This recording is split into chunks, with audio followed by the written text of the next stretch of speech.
Hablar con Jesús. Señor mío y Dios mío, creo firmemente que estás aquí, que me ves, que me oyes. Te adoro con profunda reverencia. Te pido perdón de mis pecados y gracia para hacer con fruto este rato de oración. Madre mía Inmaculada, San José mi Padre y Señor, Ángel de mi guarda, interced por mí. Uno de los mejores consejos que me han dado para leer la palabra de Dios de modo que la pueda meditar es: el texto siempre va dentro de su contexto. El texto siempre en el contexto.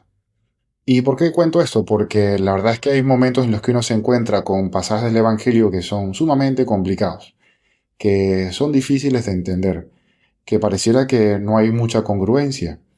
Y bueno, siempre ayuda este consejo: el texto siempre dentro de su contexto. Bueno, ese consejo la verdad es que me ha ayudado siempre muchísimo, porque si no, es muy fácil sacar algún párrafo o algún versículo y al no tener el contexto o al no preguntarse quién me está diciendo esto y por qué, resulta que es muy fácil que uno consiga que el texto termine diciendo lo que yo quiero que diga. Y obviamente eso no es el sentido de la lectura meditada de la palabra de Dios, porque tú y yo somos personas que escuchan, que queremos oír la palabra de Dios, lo que Dios quiere decirnos. Se trata de tener el corazón abierto, dispuesto a que Dios nos sorprenda con lo que quiere decirnos cada vez que nos acercamos a escuchar y a meditar su palabra. Por eso, bueno, cuando leemos el Evangelio, no se trata solamente de escuchar palabras, sino de preguntarle al Señor también: Señor, ¿qué quieres tú que yo cambie de mi vida con esto que acabo de leer? Incluso más concreto todavía: Señor, ¿qué quieres tú que yo cambie de mi vida con esto que acabo de leer? Así tendremos esa apertura del corazón, esa disposición para que el Señor nos mire como siervos queridísimos y nos pueda hablar con claridad, incluso con exigencia, lo que Él tenga previsto.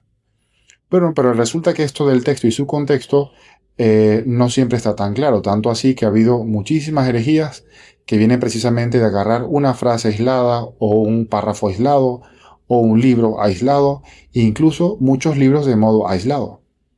Y te cuento ahora de un autor cristiano llamado Marción. Él vivió en el siglo II, es decir, inicios de la Iglesia. Y resulta que él, siendo cristiano, obviamente lee el Nuevo Testamento, lee el Nuevo y el Antiguo Testamento, pero se encuentra con que hay algo que no cuadra. Porque por una parte, él ve el Dios del Nuevo Testamento, así le dice él, y ve que es un Dios bueno, el Dios rico en misericordia, el Dios del 70 veces 7, el Dios de la parábola del buen samaritano, el Dios del mandamiento nuevo, el Dios que está dispuesto a morir por ti y por mí por amor. Y en cambio se encuentra con el Dios del Antiguo Testamento, así le dice él, que es un Dios más bien vengativo incluso, con cierta facilidad a la ira, un Dios que incluso ordena a los israelitas a que maten a todas las personas que están en la tierra prometida cuando llegan. Y por supuesto saca sus cuentas y dice: no, esto no puede ser así.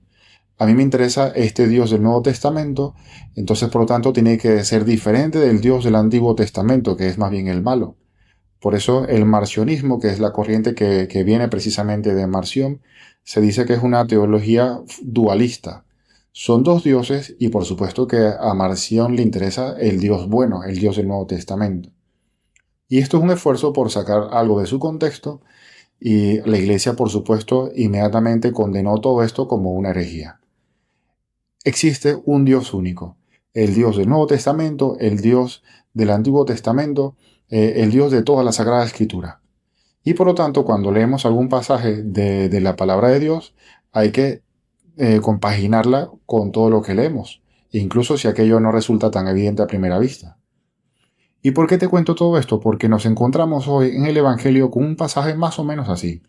Porque sacado así, separadamente de toda la Sagrada Escritura, y si uno nada más lee y se encuentra por casualidad con este versículo del Evangelio de San Lucas, pues resulta que uno se lleva una imagen de Dios que es muy muy complicada de querer.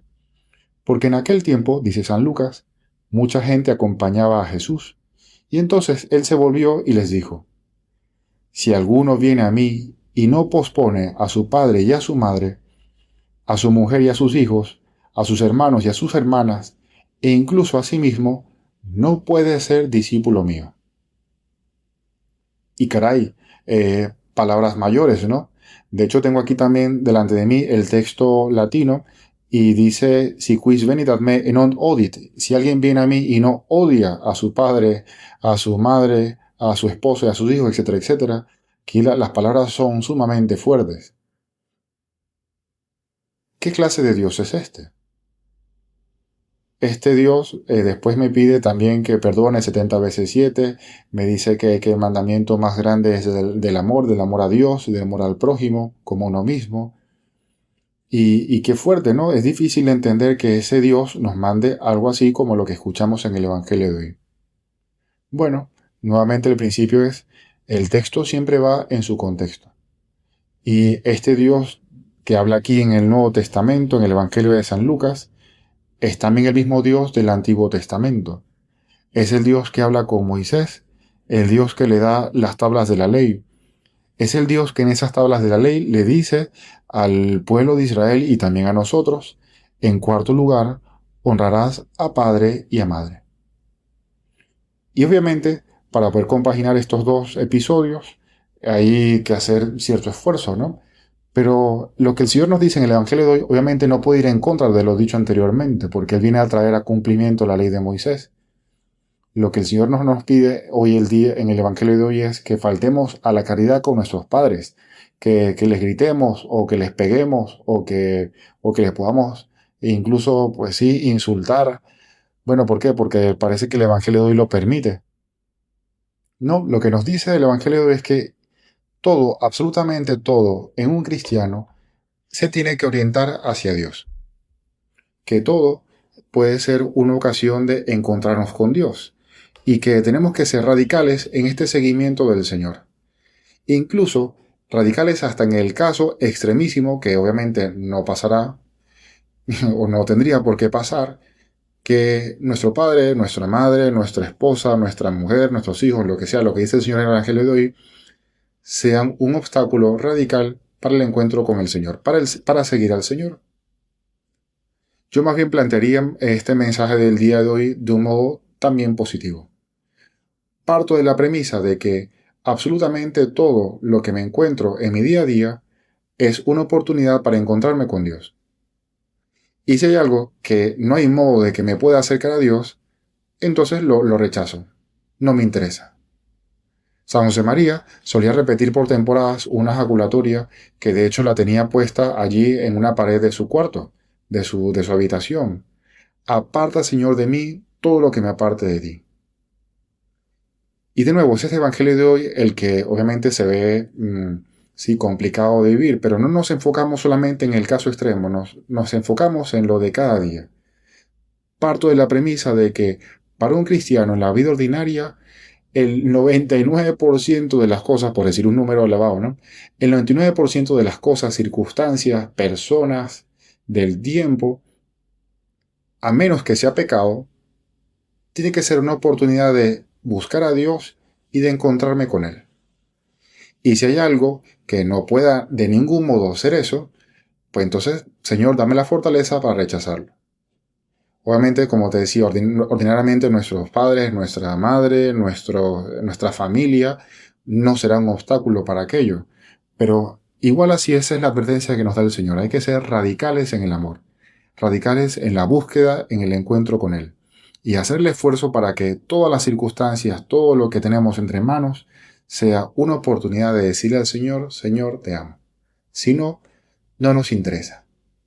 Y qué tranquilidad entonces la vida de una persona que quiere seguir a Cristo y que parte de esta premisa.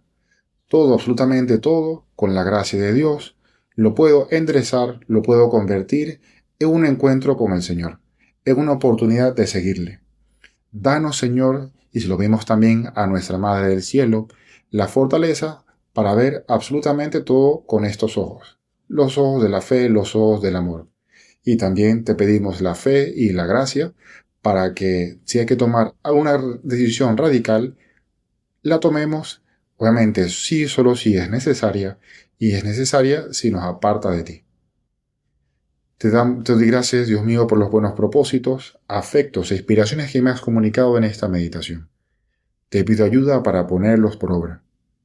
Madre mía Inmaculada, San José mi Padre y Señor, Ángel de mi guarda, interceded por mí.